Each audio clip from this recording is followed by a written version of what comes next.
नागपूरच्या कळमेश्वरामध्ये एका दारुगोळ्याच्या कारखान्यात भीषण स्फोट झालाय।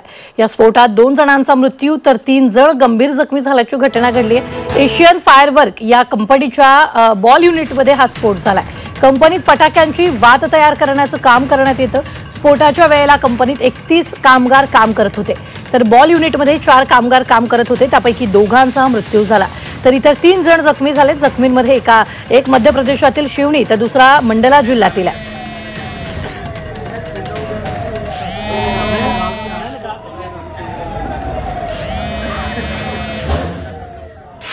मिल बॉल युनिटमध्ये 1:30 वाजता सुमारास एक ब्लास्ट झाला होता।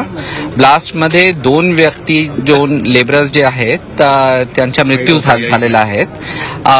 सध्या जे आहे ते सिच्युएशन सेफ आहे। या भागामध्ये आपण हे स्फोटक कंपन्या बारूद कंपन्या अनेक ठिकाणी आहे, पण ज्या वेळेस त्यांना ती परवानगी दिली जाते त्यावेळेस त्यांना एक सेफ्टी प्रिकॉशन सेफ्टी नॉर्म एक नियमावली सकट दिली जाते।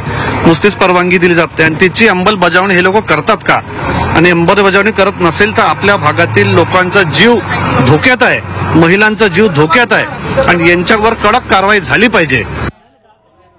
तर घटनास्थळावरून याचा आढावा घेतला आमचे प्रतिनिधी अमर काणे यांनी।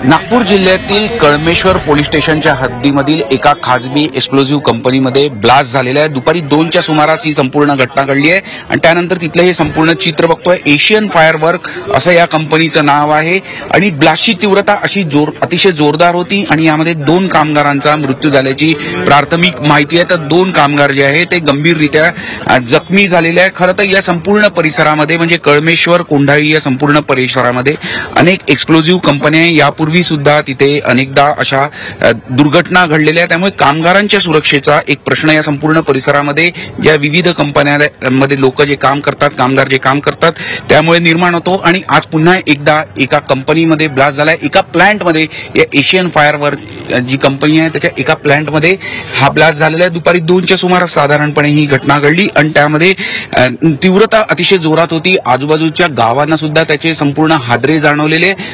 या ब्लास्टच्या तीव्रतेनंतर 2 कामगारांचा घटनास्थळीच मृत्यू झाला, तर 2 कामगार जे जखमी झाले त्यांना उपचाराकरता नागपुरात हलवण्यात आलंय। पण या संपूर्ण घटनेमुळे पुन्हा एकदा प्रश्न जो उपस्थित होतो तो एक्सप्लोजिव्ह कंपनीमध्ये कामगार जे काम करतात त्यांच्या सुरक्षेच्या दृष्टीने किती व्यवस्था असते याबाबत एक गंभीर असा प्रश्न निर्माण होतो। आपण गेल्या वर्षी सुद्धा नागपुरात अशा काही घटना घडलेल्या होत्या, त्यामुळे हे प्रश्न जो आहे सुरक्षेचा हा अतिशय दिवसेंदिवस गंभीर बनत असल्याचं दिसून येत आहे।